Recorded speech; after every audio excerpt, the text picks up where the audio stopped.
Anong ine-emote-emote mo dyan, ha? Kailan ka ba titigil sa pag-iyak mo?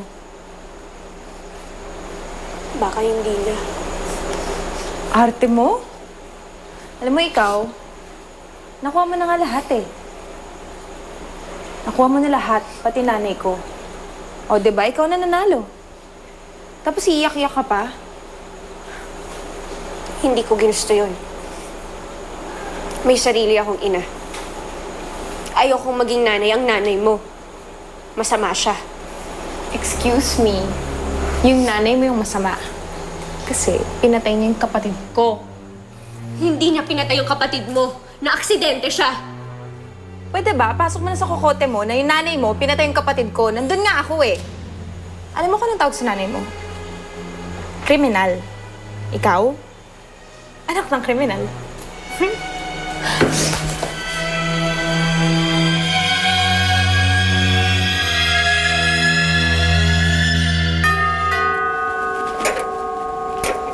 Ma'am, ano po yun?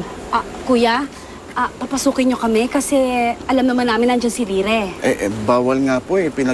Pinagbilin sa akin ni ma'am, bawal po kayo papasukin eh. Please naman, no. Kilala mo ako, di ba? Ako ang nanay niya. Papasukin mo na kami, please. Kailangan kong makita yung anak ko. Pasensya na kayo ma'am, bawal po talaga.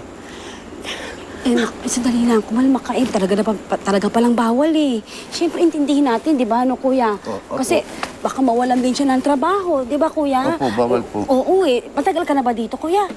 Matagal-tagal na rin po. Mars, Hindi, siyempre, intindihin mo. May trabaho dito ng taong pinoprotektahan, di ba? Opo.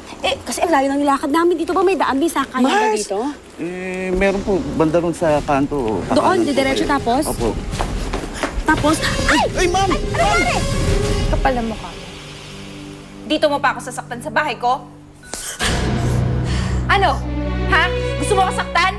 Sino tutulong sa'yo ngayon? Ha? Sino tutulong sa'yo ngayon? Gusto mo sampalin kita ulit? Gusto mo sampalin kita ulit?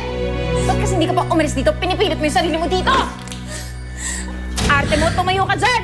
Tumayo ka dyan! Tumayo ka dyan! Vanessa! Ano? Ha? ano ginagawa mo sa anak ko? Huwag mo sasaktan ang anak ko!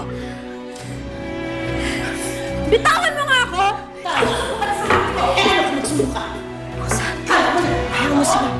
Hayaan mo magsakita na mag-iina.